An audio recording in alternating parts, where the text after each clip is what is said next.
The last major bump in iPhone camera quality came back in 2023 when we jumped from the iPhone 14 Pro to the 15 Pro. This new iPhone offered a brand new feature called Apple Log. And no, that's not when you take a dump after drinking too much apple cider. If you have no idea what I'm talking about, let me catch you up to speed as if we're both dum-dums. High-end cameras like cinema cameras that shoot movies record in a format called log, which is essentially just a super flat image, unlike my booty, which absolutely pops. This log profile is super flat so that it can try to capture as much information as possible from the dark, shadowy parts of an image to the bright parts of an image. You know how your eyeballs can see stuff inside a dark room, but also the stuff outside a bright window from that room at the same time? That's called a high dynamic range scene. And cameras really struggle to capture that amount of information in dynamic range, which is why we've developed log formats to help with that. And with the iPhone 15 Pro, Apple decided to take their shot at mimicking God's cameras with Apple Log. And the results were actually mind-blowing for a phone. Before the 15 Pro and Apple Log, phone footage looked like phone footage. You're kinda creepy looking, lady. Over-processed, super sharp for no reason, and overall just Unnatural looking. Apple Log stripped all that extra processing away and allows us to color grade our footage to get it looking something way more similar to the movies we see. Now we've jumped to the 17 Pro era, and I've just upgraded from my 14 Pro that I showed you. I've taken time to let the hype of this new phone fade away and shot a ton of test footage and photos for this video to see if Apple has destroyed my need for a daily photo and video pocket camera. Let's see if the iPhone 17 Pro can actually pull that off.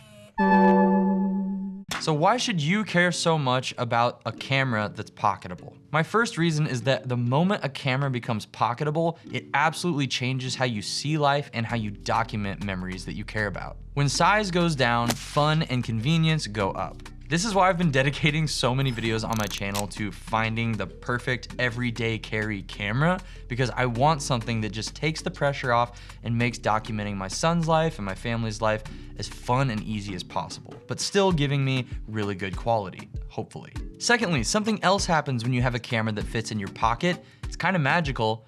You start to live in the moment. There's something about having a camera strapped to your neck or your wrist that just kind of puts you in a professional photography or videography filmmaking mode. Whereas when something can go in your pocket, you can just disconnect from it and know it's there when you need it, but then just enjoy everyday life. With all that stuff in mind, what are my actual strict criteria for what makes an amazing pocket camera? I have to be able to shoot high quality photos with little to no editing. I have to film high quality footage, also hopefully with little to no editing as an option. And the most important factor for me is it has to be convenient and fun to use. Let's see if the 17 Pro can dethrone real cameras. Let's start by comparing the iPhone's photo capabilities to some real everyday carry cameras. This is the OM System OM3, a micro four thirds camera, and this is the Lumix S9, a full frame camera.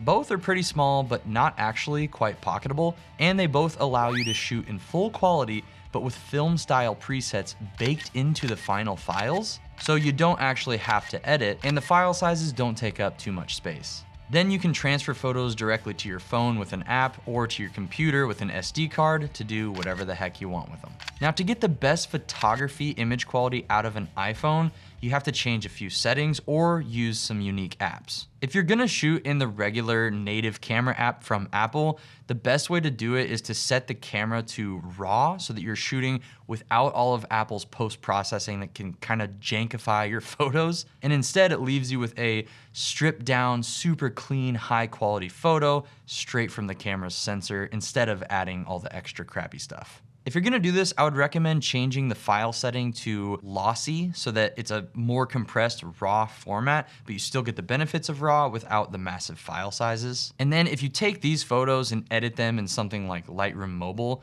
it's kind of wild how great these photos look. But remember, my big 3 criteria was I didn't want to have to edit the photos. I can build some presets in Lightroom Mobile, but I kind of want an option that doesn't require that. That's where some third-party apps come in, and I've been testing and exploring different ones that are free to very expensive. So let's start with very expensive, and that would be the Leica Lux app.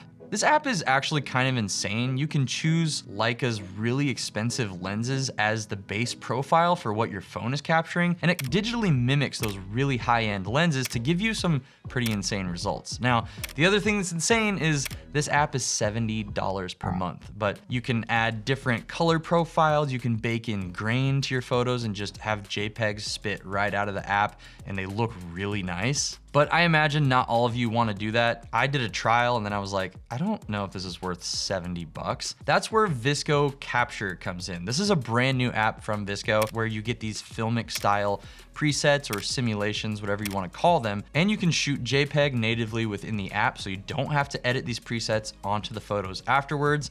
And then you can also add some really cool things like halation and bloom to give it a filmic or more stylized vibe. I think I'm gonna go with VSCO Capture when I don't wanna edit in Lightroom Mobile. If I just wanna spit out really pretty looking images from these nice iPhone photo cameras, I think the VSCO Capture app is gonna be great for me personally. Let's play a really quick game called What Camera Was This Photo Shot On? We have a full frame camera at 24 millimeters, a micro four thirds camera at 12 millimeters, which is technically 24, and then the iPhone 17 Pro on its 24 millimeter camera. So here is photo one. What do you think it was? This is photo two, and this is photo three. Photo one is the iPhone 17 Pro. Photo 2 is the Lumix S1R2, which is a $3,300 full frame camera, 44 megapixels. And photo 3 is a $2,000 micro four thirds camera. One secret I did, I kind of cheated a little bit on the iPhone camera. Here in Lightroom, I actually added some lens blur. And if you're editing raw photos, you can do whatever you want. So this is the depth of field without portrait mode and without lens blur. It still looks really nice, but with a little bit of blur here, this can absolutely pass as a full frame camera. I mean, the detail is absolutely amazing. It's not over sharpened or anything. Compared to this camera, which is like my favorite photography camera I've ever owned, I mean, they both look really good and pretty dang comparable. I think I like the skin tones on the iPhone better. It really handles skin well. Wow, those frames were pretty inspiring. Good job, Zach. You know where else you can get inspiring frames for your projects? FrameSet. So in one of my last videos, I opened it with a kind of interesting little short film thing that I came up with, and I used FrameSet to pick all the inspiration frames to build out the mood board and the shot list for that little short film. But I changed things up with how I used FrameSet for this project. I actually built out the edit with the inspo frames that I got from FrameSet. So I put my music track in DaVinci Resolve, and then I dragged in my frames from FrameSet to use as my shot list instead of just writing it down. So when I was out and about filming these shots, I would just kind of watch the little FrameSet edit that I made and copy that, and it made shooting so much more fun and easy, and I could actually hear the music with these inspiring frames from FrameSet and kind of get into the mood that way. And it made shooting really fun. FrameSet has updated their site to make finding inspiration frames way faster now, and I like that some of them are actually GIF files that have movement, and you can see when I put that into Resolve, it actually has the movement in the exported video. So it's kind of cool to be able to see more than just a still frame if you want that. And their enhanced search engine has made searching so much more easy now to actually find exactly what you want, as if you're typing in a prompt to ChatGPT. It's just really fast and accurate. So if you're interested in using FrameSet for your workflow, it's incredibly affordable, extremely high quality. Please check the top link in the description or pinned comment. Love you guys so much. Love you, FrameSet. Now let's talk about video stuff.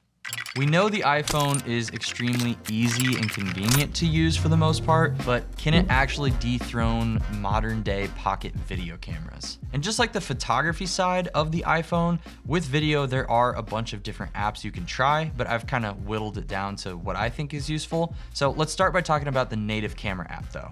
In the native iPhone camera app in video, you can shoot Apple log and get great looking results, but the file sizes are absolutely massive because it's Apple ProRes. You don't get the option for a lower quality or lower size version of ProRes like LT. Kind of goofy, so I'm just gonna pass on using the native camera app unless it's just like a quick memory that I wanna shoot, not an Apple log. So let's move on to a couple other options. The first one is Blackmagic Camera. You've probably heard of it. This app allows you to also shoot in Apple log, but with a variety of different file types and sizes. So you can shoot in something like ProRes LT, which is still Really great quality, but a lot smaller file sizes, and it's still able to shoot in Apple Log or Apple Log 2, the newest log profile from Apple. In Blackmagic camera, you can also shoot ProRes RAW, but just like the native app, you gotta have external storage. All right, now this is LT, so we'll see if this looks any good compared to the other ones. Now this is the same thing, but we're in ProRes HQ, 422 HQ. It's ProRes RAW HQ, ISO 400. Hoping it's bright enough to get some light on my face. Just want to see how it looks with these colors hitting me and stuff. How pushable and pullable is it in post? But within this app, you can control the phone's stabilization. You get full manual controls over all the camera settings as if it's a real professional camera, but you can also change them to automatic if you still want it easy. But my favorite thing is that you can shoot in log, but you can have a LUT preview on your screen, but then you can take it one step further and bake that LUT into the file. Now, what does that mean?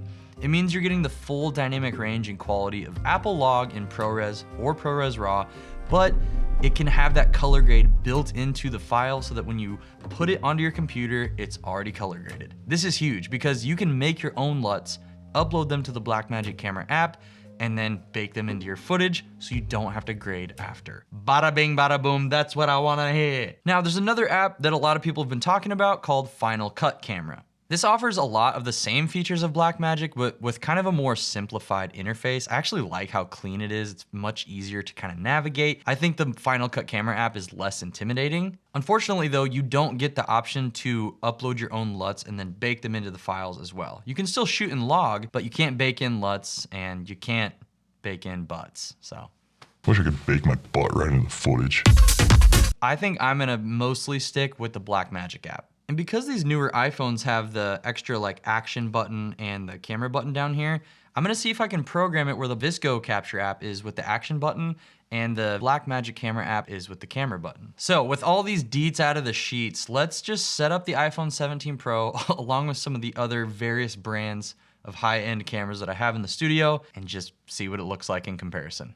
This is the Lumix S9, a full frame compact camera shooting at 24mm in Vlog. This is the Sony FX30. It's an APS-C camera, so a little bit smaller sensor than full frame.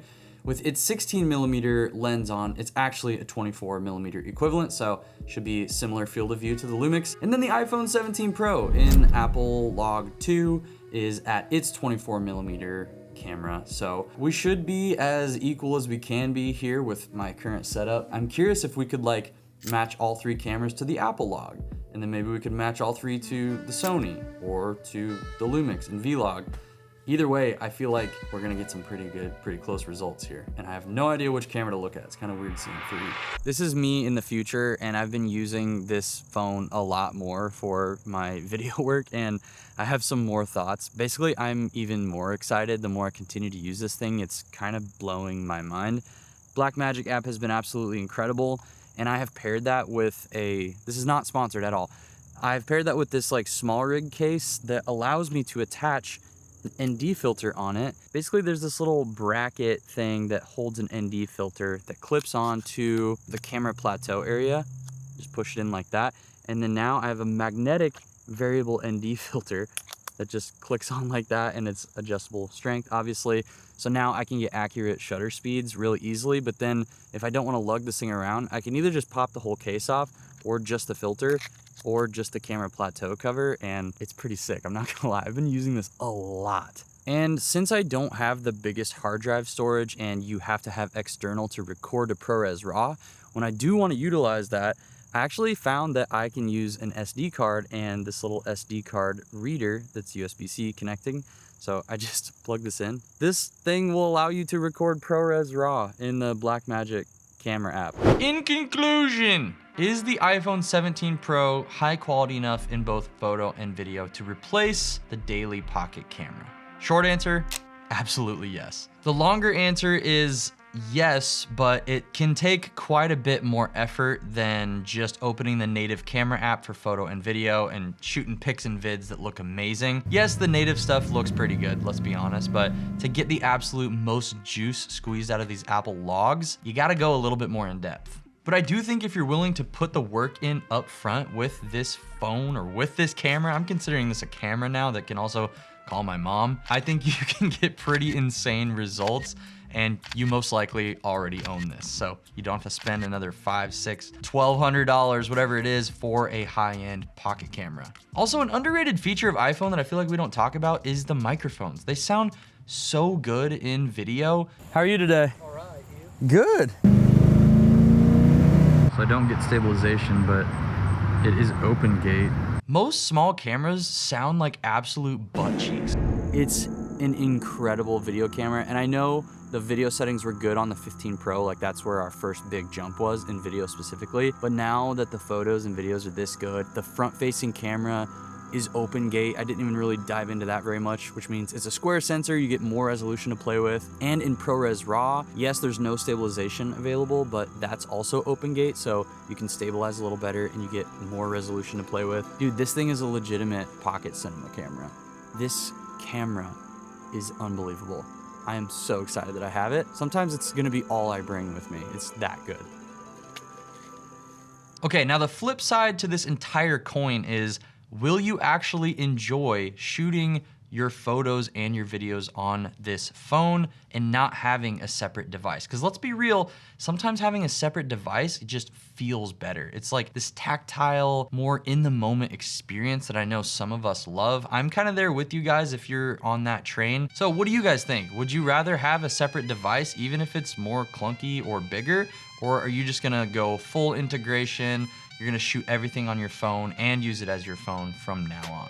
That, my friends, is up to you, but if you're curious about another powerful pocket camera that we tested out recently, check out this video here. If you want your name over here, please consider joining my Patreon. I go out of my way to make these videos by snagging most of this gear with my own money, and it would just mean the world if you would be willing to support. It helps keep the lights on. Anyway, text me when you get home so I know you're safe, and please watch out for deer. Remember, you guys are absolutely so loved, much more than you might even know. And yeah, God bless you guys. We'll see you in the next video. Bye.